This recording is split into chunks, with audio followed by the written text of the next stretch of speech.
c'est en arrivant sur l'entrée du bassin, un peu avant la bouée d'atterrissage, que j'ai pris le bout dans l'hélice. Donc j'ai pas pu me dégager à la voile, bien sûr. Et comme j'étais drossé sur les bancs de sable, j'ai jeté l'ancre pour pouvoir essayer de bricoler derrière. Et puis comme je n'y arrivais pas, ça a duré un moment, le sémaphore du Cap Ferret m'a appelé sur le 16 et m'a demandé si j'avais besoin d'aide. J'ai dit oui, bien sûr, parce que je voyais que la mer montait, il y avait de plus en plus de houle et de déferlante.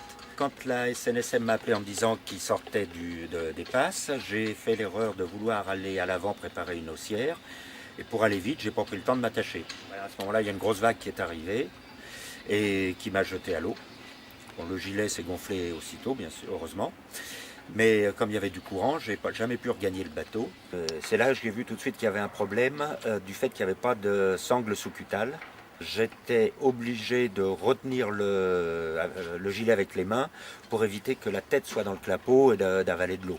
La sous-cutale, c'est une sangle qui passe entre les jambes et qui permet de maintenir la brassière sur le corps sans qu'elle s'échappe par la tête. Tout à fait, ça devrait être obligatoire sur tous les gilets. Finalement, je nageais qu'avec les jambes. Je sentais que c'était fini.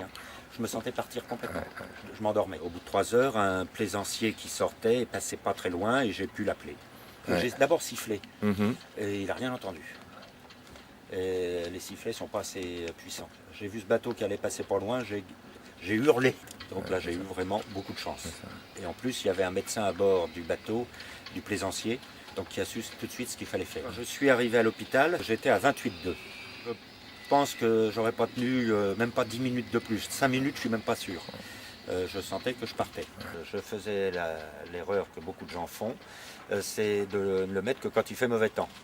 Et ça, c'est une grosse erreur parce qu'on peut très bien tomber à l'eau aussi par beau temps. Et si on est un peu loin de la côte, bon, ben, on n'est pas sûr d'être pêché.